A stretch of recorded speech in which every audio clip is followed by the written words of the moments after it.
क्या middle east में भयंकर युद्ध होने वाला है? जुलाई के महीने में जिस तरह से पहले मोहम्मद दाइफ मारा गया, फिर इस्माइल हानिया में ईरान में ढेर हो गया, उससे मिडिल ईस्ट में महायुद्ध की आहट सुनाई दे रही है। ईरान ने इजराइल को अल्टीमेटम दे दिया है। इजराइल भी पूरी तरीके से तैयार है। खुद नेतन्याहू ने शपथ ली है कि इजराइल अगर कोई भी हमला होता है इजराइल पर तो उसका करारा जवाब दिया जाएगा।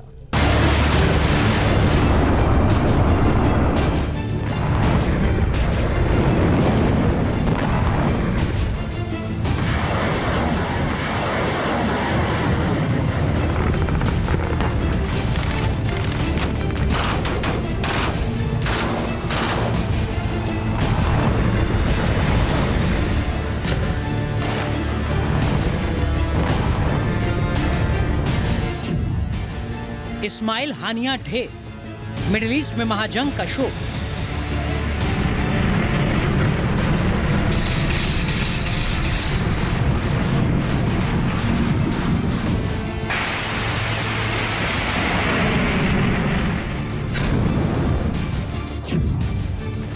क्या ईरान करेगा पलटवार?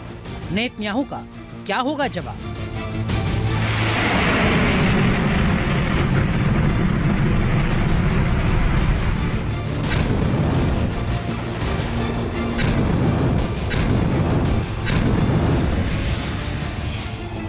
इस्माइल हानिया की मौत के बाद मिडिल ईस्ट में टेंशन हाई।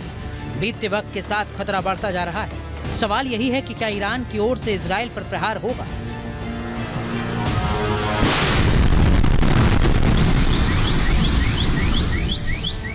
क्या ईरान 14 अप्रैल की तरह इजराइल की ओर मिसाइल का मुंह खोल देगा?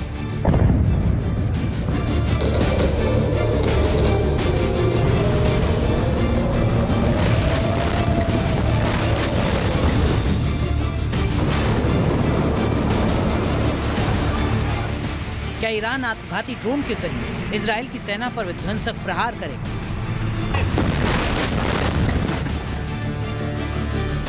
क्योंकि जानकार बता रहे हैं कि हमास के राजनीतिक नेता इस्माइल हानिया की हत्या के बाद अब इजराइल और ईरान के बीच बड़ा संघर्ष हो सकता है।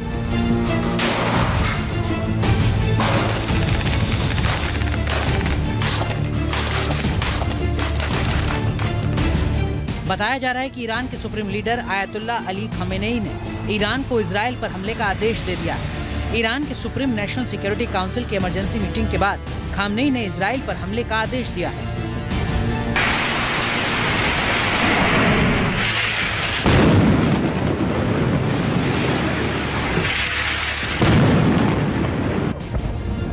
रिपोर्ट के मुताबिक अभी ये साफ नहीं कि इजराइल पर अटैक किस तरह होगा। इजराइल पर ईरान कितनी ताकत के साथ हमला करेगा, लेकिन जानकार बता रहे हैं कि ईरान का हमला 14 अप्रैल वाले हमले से भयंकर होगा। हमास के पॉलिटिकल लीडर इस्माइल हानिया को जब इजराइल की आईडीएफ ने ईरान की राजधानी तेहरान में जाकर एलिमिनेट किया तो इससे ईरान की जो सरकार है वो बहुत ही गुस्से में है और ईरान ने बार बार ये धमकी दी है कि वह इजराइल से इसका भरपूर बदला लेगा। हो सकता है कि मिडिल ईस्ट में तनाव और ज़्यादा बढ़ जाए, कुछ देश इजराइल की तरफ आ जाएं, कुछ देश हमास और ईरान की तरफ आ जाए। क्या 14 अप्रैल से बड़ा अटैक करेगा ईरान?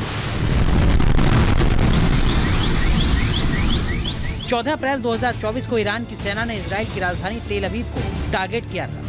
यहाँ मिसाइलों से भयंकर प्रहार हुआ था। ईरान की फोर्स ने ड्रोन से भी हमला किया था।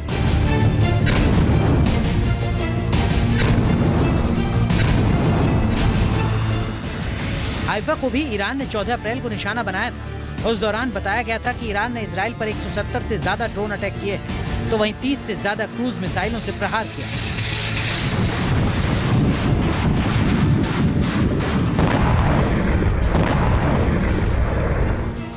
सोचिए 14 अप्रैल को ईरान ने कितना विध्वंसक प्रहार किया था। ईरान की ओर से इजराइल के तेल अवीव और हाइफा पर 120 से ज्यादा बैलिस्टिक मिसाइल दागी गई थी। और अब जब ईरान के सर्वोच्च नेता ने इजराइल पर अटैक की बात कही तो अंदाजा यही लगाया जा रहा है कि ईरान का हमला 14 अप्रैल से भी भयंकर हो सकता है।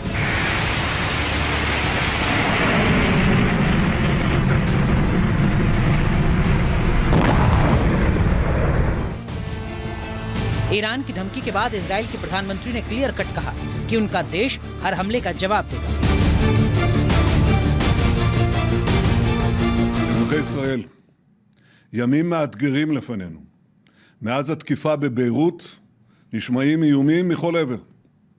אנחנו ערוכים לכל תרחיש ונעמוד מלוכדים ונחושים מול כל איום.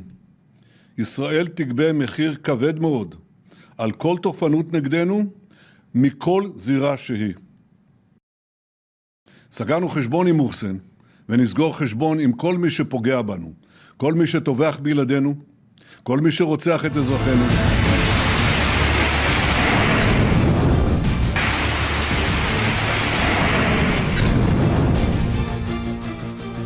नेतन्याहू ने अपने बयान में इस्माइल हानिया का जिक्र तक नहीं किया, न ही इजराइल ने अभी तक हमले की जिम्मेदारी ली है। लेकिन इजराइल की फोर्स की ओर से एक वीडियो जारी किया गया है। ये वीडियो 13 जुलाई का बताया जा रहा है, जब हमास के सैन्य विंग के कमांडर मोहम्मद दाइफ को ढेर किया था।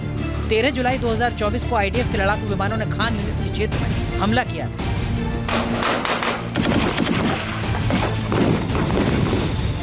ये हमला एक सुनियोजित तरीके से किया गया था।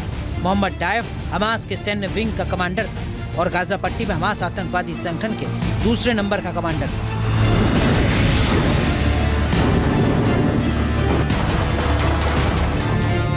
सात अक्टूबर को इजराइल में नरसंहार का मास्टरमाइंड था, जिसे इजराइल की फोर्स ने नेस्तनाबूद कर दिया, सबूत भी दे दिया। लेकिन जुलाई के महीने में हमास की कमर ही टूट गई। पहले दाइफ मारा गया और अब हानिया। यही वजह है कि अब ईरान बौखला गया, इजराइल पर हमले की धमकी दे रहा है। तभी कहा जा रहा है कि मिडिल ईस्ट इस वक्त आग के गोले पर बैठा हुआ है। T news nation.